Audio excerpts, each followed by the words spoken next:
1 in 3 kids in America are considered either overweight or obese. And it's an issue that's of importance to all of us. Eating right, staying active, and giving our kids the bright future that they deserve.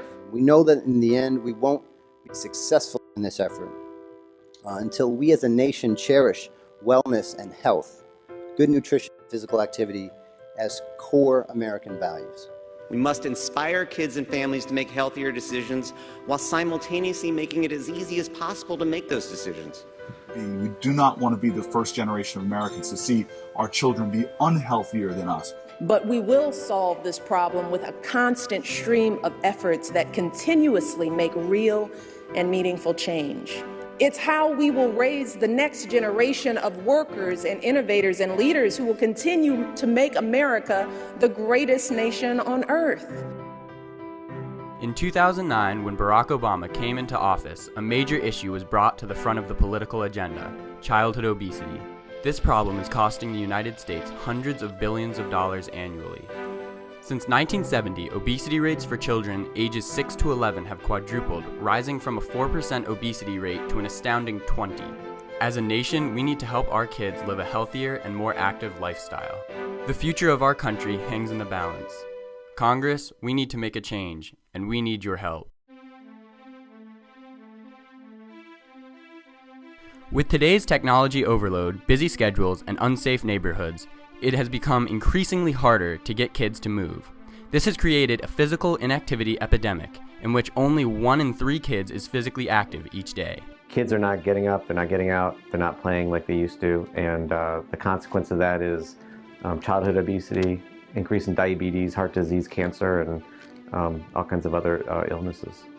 Physical inactivity on its own costs us billions, so probably to the tune of $150 billion a year, twice the Federal Department of Education's budget.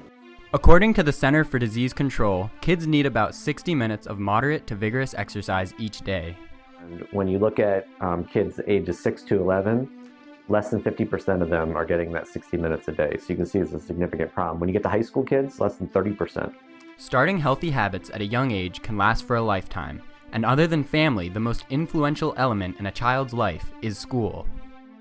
In the next year, Congress needs to address the physical inactivity epidemic by requiring states to ensure that schools implement more fitness time and/or bring back recess and physical education in order to combat childhood obesity and improve academic performance. According to the World Health Organization, physical inactivity is the 4th leading cause of death globally. It can lead to a number of dangerous short and long-term side effects, including obesity, heart disease, type 2 diabetes, cancer, and asthma. 1 in 3 kids born in the year 2000 are expected to develop diabetes in their lifetime. Because the movement gets everything going within your body. Your blood's flowing and you're breathing deeply and your heart rate is up, and then your body's just releasing all of these chemicals that make you more awake and attentive. Additionally, clinical trials have shown that pharmaceuticals and movement are equally effective in treating depression. One of the greatest things about physical activity is that it's free. It doesn't cost anything. It's fun for the kids. It makes everyone feel better. And frankly, kids want to be physically active. It's fun to be a kid. It's fun to run around and play. Physical activity can also have positive academic effects. But for too long, for the last 10 years, we've seen physical activity opportunities at schools decline as schools have been focusing more on reading and standardized test preparation and things of that sort. Physical activity, physical education, and recess have all gone out, and of elementary schools, middle schools, and high schools, well under 10% of all those schools are providing physical education on a daily basis. In a study done at Naperville Central High School, students participated in exercise programs before and during the school day. These students' reading scores nearly doubled. Additionally, research has shown that students can solve problems up to 10 times more effectively after 30 minutes of running on a treadmill. So part of what short intense bouts of exercise do is it improves your executive function. Your executive function is basically the part of your brain that addresses impulse control. it's not so much that it helps you do things, but it helps you not do things. There are other things around executive function that have to do with memory and recall, which you can imagine that when you're taking a test, being able to have maximum performance in memory and recall is really important. Not only do we find that kids do better academically, but there's fewer disciplinary problems. And so for all those sorts of reasons, getting physical activity back in school and physical activity back in daily life is something that's critical.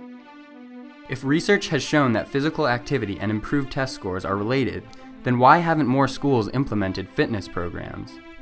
I think there's still an older mindset that's out there that physical activity is taking away from the learning time for school. And so that's been one of the issues that I think we're now beginning to get over. According to the Huffington Post, schools across the nation that incorporated a variety of exercise programs reported happier, healthier, and more focused students. This can be as simple as having 5-minute activity breaks during the day in the classroom, which is just moving around and jumping. It can be having a 100-mile club where kids are running 100 miles throughout the course of the year at recess. What we really want to do ultimately is make the healthy choice the easy choice.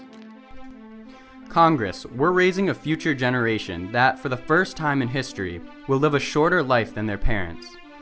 But we have a vision for a different future, a future where no child lives with type 2 diabetes, where obesity is only something of the history books, where schools incorporate activity before, during, and after the school day, where kids come home immediately and run outside rather than watching TV. But more than that, we see our current generation of children teaching their kids active habits, and those kids teaching their kids the same, until inactivity is a thing of the past. Congress, help make our vision a reality. With your support, we move towards a healthier America.